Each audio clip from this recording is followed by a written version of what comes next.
Hi, welcome back to the final quick book looks for the summer. Today we're reading Boyfriend Material by Alexis Hall. This is about finding that fake boyfriend that maybe becomes the not so fake boyfriend. Chapter 1. I've never seen the point of fancy dress parties. You have two choices. Either you make a massive effort and wind up looking like a dick, or you make no effort and wind up looking like a dick. And my problem, as always, was not knowing what kind of dick I wanted to be. I'd pretty much committed to the no effort strategy. Then I'd panicked at the last minute, made an ill fated attempt to track down somewhere that sold costumes, and found myself in one of those weirdly high streety sex shops that flog red lingerie and pink dildos to people with no real interest in either. Which is why, when I rocked up to a party already well into the too hot, too loud, too crowded stage of its life cycle, I was wearing a pair of problematically sexualized black lace bunny ears. I swear I used to be good at this sort of thing, but I was out of practice, and looking like a cut rate rent boy serving a very specific fetish was not the ideal way to make a triumphant return to the scene. Worst, I'd arrived so late that all the other lonely shit people had given up and gone home already. Somewhere in that pit of flashy lights, bleepy music, and sweat were my actual friends. I knew that because our WhatsApp group, currently called Queer Comes the Sun, had devolved into 100 variations on the theme of Where the fuck is Luke? But all I could see were people I vaguely thought vaguely knew people who vaguely knew me. Wriggling my way to the bar, I squinted at the chalkboard listing the night's bespoke cocktails, and eventually ordered a slow, comfortable conversation about pronouns up against the wall, since it seemed like it would be both nice to drink and accurately descriptive of my chances of scoring that evening, or indeed ever. I should probably explain why I was sipping on a non-binary beverage while wearing the world's most middle-class excuse for fetish gear in a basement in Shoreditch. But honestly, I was beginning to wonder that myself. Basically, there's this guy called Malcolm who I know because everyone knows Malcolm. I'm pretty sure he's a stockbroker or a banker or whatever, but in the evenings, by which I mean some evenings, by which I mean about one evening a week, he's DJs at this transgender, gender fluid club night called Surf and Turf at the Cellar, and tonight was his tea party, his Mad Hatter's tea party, because that's Malcolm. Right now, he was at the back of the room in a purple topper of striped tailcoats, leather trousers, and not much else, laying down what I think they call sick beats. Or maybe they don't. Maybe that's something nobody has ever said ever. When I was going through my club kid phase, I didn't even bother to ask the names of my hookups, let alone make notes on the terminology. I sighed and turned my attention back to my comfortable lack of a screw. There should really be a word for the feeling you get when you do a thing you don't particularly want to do to support somebody else, but then realize that they didn't actually need you and nobody would have noticed if you stayed home in your pajamas eating Nutella straight from the jar. Anyway, that. I was feeling that. And probably I should have just left, except that I'd have been the arsehole who showed up for a Malcolm's tea party, made no effort with his costume, drank an eighth of a drink, and then fucked off without talking to anybody. Pulling out my phone, I sent a forlorn, "I'm here, where are you?" message to the group, only to see the clock of doom pop up beside it. Who'd have thought an event that took place literally underground and surrounded by concrete would have bad mobile phone reception? You do realize, warm breath brushed my cheek, that those ears aren't even white. I turned to find a stranger standing next to me. Quite a cute stranger with that pointy, foxy look I've always found weirdly charming. "Yeah, but I was late, and you're not wearing a costume at all." He grinned, looked even pointier and even foxier and even more charming, then flicked his lapel aside to reveal a sticky label that read "Nobody." I'm guessing that's an irritatingly obscure reference. "I only wish I had such eyes," the king remarked in a fretful tone, "to be able to see nobody." "You smug git." That made him laugh. Fancy dress parties bring out the worst in me. It wasn't quite the longest I'd spoken to a guy without fucking the whole thing up, but it was definitely climbing the leaderboard.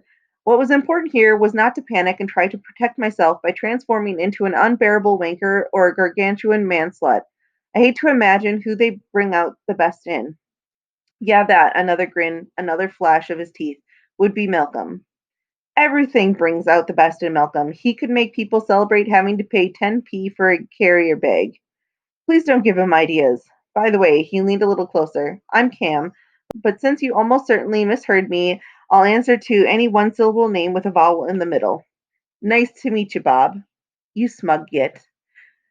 Even through the strobes, I caught the glitter in his eyes and found myself wondering what color they were away from the shadows and artificial rainbows of the dance floor. That was a bad sign. That was perilously close to liking someone, and look where that had got me. You're Luke Fleming, aren't you? He asked. Why, hello, other shoe. I'd been wondering where you were going to drop off. F my effing L. Actually, I said, like I always say, it's Luke O'Donnell. But you are John Fleming's kid. What's it to you? He blinked. Well, nothing. But when I asked Angie, Malcolm's girlfriend, currently dressed as Alice because of course she was, who the hot, grumpy guy was, she said, oh, that's Luke. He's John Fleming's kid. I didn't like that being the thing people told each other about me, but then again, what was the alternative? That's Luke. His career's in the toilet. That's Luke. He's not had a stable relationship in 5 years. That's Luke. Where did it all go wrong? Yeah, that's me. Cam folded his elbows on the bar. This is exciting. Never met anyone famous before. Should I be pretending I really like your dad or really hate your dad? I've never even met him. A cursory Google would have told him that, so it wasn't like he was getting a major scoop here, so I don't particularly care. Probably for the best, because I can only remember like one of his songs. I think it was about having a green ribbon around his hat. No, that's Steel Eyes Span. Oh, wait, John Fleming's Right of Man. Yeah, but I can see how you got them confused. He gave me a sharp look. They sound nothing alike, do they? Well, there's a couple of subtle differences. Steel Eyes more folk rock, where ROM's more prog rock. Steel Eyes used to a lot of violins, whereas Dad's a flautist. Also, the lead singer of Steel Eyes Span is a woman. Okay, he flicked another smile at me, less abashed than I would have been in his position. So I don't know what I'm talking about. My dad's a big fan though. He's got all the records, keeps them in the attic with bell bottoms he hasn't been able to get into since 1979. It was beginning to sink in that, about 8 million years ago, Cam had described me as hot and grumpy, except right now it was clearly 80-20 in favor of grumpy. Everybody's dad's a fan of my dad. That must mess with your head. A bit. And it must be even weirder with the TV thing. Kind of. I poked listlessly at my drink. I get recognized more, but hey, your dad's the guy off that stupid talent show is marginally better than hey, your guy's that dad who was in that news last week for headbutting a policeman, then vomiting on a judge while off his face on heroin and toilet duck. At least it's interesting. The most scandalous thing my dad ever done was shake a bottle of ketchup without realizing the lid was off. I laughed in spite of myself. I can't believe you're giggling at my childhood trauma. The kitchen looked like something out of Hannibal. Mom still brings it up every time she's annoyed, even if it's not actually dad she's annoyed at. Yeah, my mom brings up my dad when I'm pissed her off as well, except it's like, this is just like the time your father got a tomatoey condiment all over the kitchen, and more, this is just like the time your father said he'd come home for my birthday, but instead he stayed in LA snorting cocaine off a prostitute's breasts. Cam blinked. Yeesh. Shit, half a cocktail and a pretty smile, and I was singing like a lovable urchin on a barricade in France. This was the sort of stuff that ended up in the paper. John Fleming's other secret coke shame, or maybe, like father, like son, John Fleming Jr.'s childhood behavior compared to father's drug fueled rampages. Or worst of all, still crazy after all of these years, Odile O'Donnell rages at son about 80s Fleming hooker binge. This was why I should never leave the house, or talk to humans, especially not humans I wanted to like me. Listen, I said with zero poker face, despite knowing how badly this could go wrong. My mom's a really good person, and she brought me up on her own and has gone through a lot, so, like, can you please forget I said that? You gave me the type of look you give someone when you're mentally shifting them from the box that says attractive to the box that says weird. I'm not going to tell her. I don't even know her. And yes, I might have come over to hit on you, but we're quite a long way from meeting the parents. Sorry. I'm just overprotective of her. And you think she needs to be protected from some random guys you meet in the bars? Well, I'd ruin this because the answer was basically yes, in case you go to the tabloids, because that's a thing that actually happened to me. But I couldn't tell him without putting the idea in his head. I mean, assuming it wasn't there already and he wasn't playing me like a flute or a fiddle, depending which 70s band he thought I was in. So that left option B, allow this funny, sexy man I'd like to at least try for a one night stand with to believe I was a paranoid creep who spent way too much time thinking about his mother. Um, I swallowed, feeling about as desirable as a roadkill sandwich. Can we go back to the bit where you'd come over to hit on me? There's a longer silence than I would have liked. Then Cam smiled, if slightly wearily. Sure. Another silence. So, I tried. This hitting on me thing you're doing, I've got to say, it's pretty minimalist. Well, my original plan was to, try to talk to you a bit and see how it went, and then maybe try to kiss you or something, but you kind of torpedoed that strategy. So now I don't know what to do. I drooped. I'm sorry, you didn't do anything wrong. I'm just really bad at. I tried to find a word that properly encapsulated my recent dating history. Everything. Perhaps I was imagining it, but I could almost see Cam describing whether or not he could be arsed with me. To my mild surprise, he seemed to come down on the side of arsed. Everything, he repeated, and tweaked the tip of my bunny ear in a fashion I chose to interpret as encouraging. This was a good sign, right? This had to be a good sign. Or was it a terrible sign?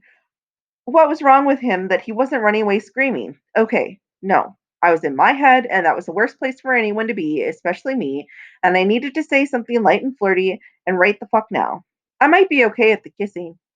Hmm. Cam leaned in a little farther. Holy shit, he was actually going for this? I'm not sure I trust your judgment. Perhaps I'd better check for myself. Alright. So he checked for himself, and I was okay at kissing. I mean, I thought I was okay at kissing. God, I hope I was okay at kissing. Well, I asked a moment later, sounding relaxed, playful, and not at all desperate and insecure. His face was close enough that I could see all the tantalizing details, like the thickness of his eyelashes, the beginning of stubble along his jaw, and the crinkles at the corners of his lips. I'm not sure I can draw an accurate conclusion from a single data point. Ooh, sciencey. We expanded the data set, and by the time we were done, he had me pressed up against the corner of the bar, and my hands were tucked into the back pockets of his jeans in a really half-arsed attempt to pretend I wasn't blatantly feeling him up, which was when I remembered that he knew my name and my dad's name and probably my mom's name and quite possibly everything that had ever been written about me, and all I had in return that he was called Cam and tasted nice. Are you? I said breathlessly, and in response to his confused look, sciency? You don't look sciency. Oh, no, he grinned all foxy and delicious. That was just an excuse to keep kissing you. What do you do then? I freelance, mainly for sites that wish they were BuzzFeed.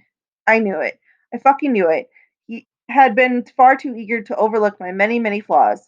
You're a journalist.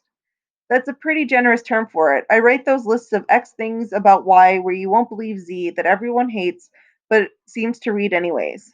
12 things you didn't know about Luke O'Donnell. Number 8 will shock you. And sometimes I make those quizzes where it's like pick 8 pictures of kittens and we'll tell you which John Hughes character you are.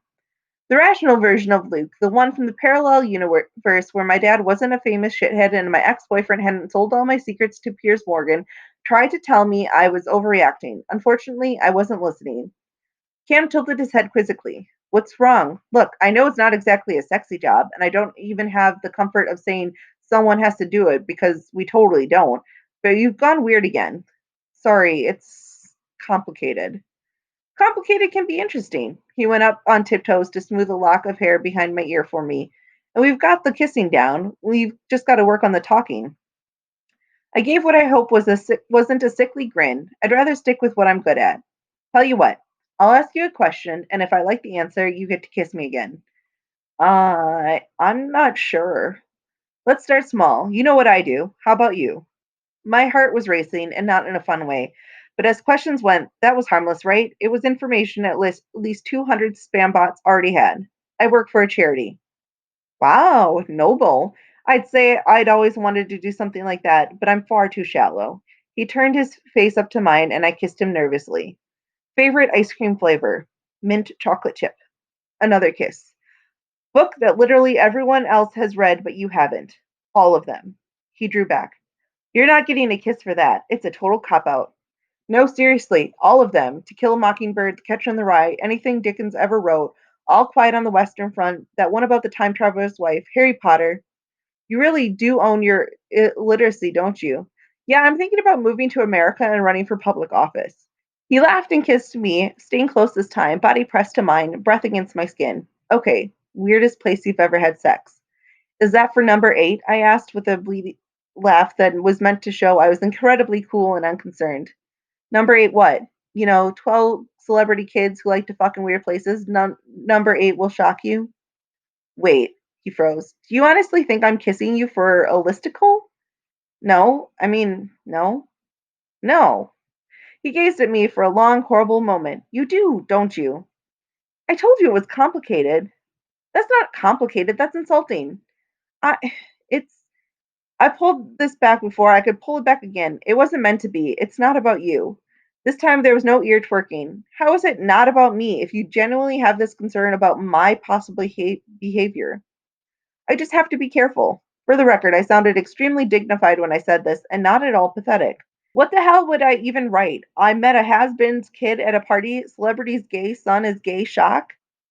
Well, it sounds like it'd be a step up from what you usually write. His mouth fell open, and I realized I might have gone the teensiest bit too far. Wow. I have to say, I wasn't sure which of us was the arsehole before, but thanks for clearing that up. No, no, I said quickly. It was always me. Trust me, I know. Really not sure that helps. I mean, I can't figure out what's worse. That you think I'd fuck a mildly famous person to get ahead, or that you think I was going to make such a profound, degrading career choice, the person I'd picked to make it was you. I swallowed.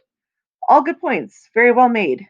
Shit on a hot tin roof. I should have listened to Angie. You are a world of not worth it. He stalked off into the crowd, presumably to find someone less fucked up, leaving me alone with my lopsided bunny ears and a profound sense of personal failure. Although I guess I'd accomplished two things tonight. I'd successfully demonstrated my support for a man who in no way needed it, and I'd finally proved beyond all reasonable objection that nobody in their right mind would date me. I was a cagey, grumpy, paranoid mess who would find a way to ruin even the most basic human interactions. I leaned against the bar and stared at the basement full of strangers, having a far better time than me, at least two of whom were probably having a conversation right now about what a terrible human being I was. The way I saw it, I had two options. I could suck it up, act like an adult, find my actual friends, and try to make the best of this evening, or I could run home, drink alone, and add this to the list of things I was unsuccessfully pretending had never happened. 2 seconds later, I was on the stairs. 8 seconds later, I was out in the streets. And 19 seconds later, I was tripping over my own feet and landing flat on my face in the gutter. Well, wasn't that just the ill-fitting crown on my inbred Habsburg prince of an evening, and no way was it coming back to haunt me. And that is the end of chapter 1. I hope you enjoyed it and are interested in reading boyfriend material. This is the last quick book looks for the summer. We'll be back in September with more books on more stories. If you're interested in a specific genre, please let me know and I'll make sure to find something for that.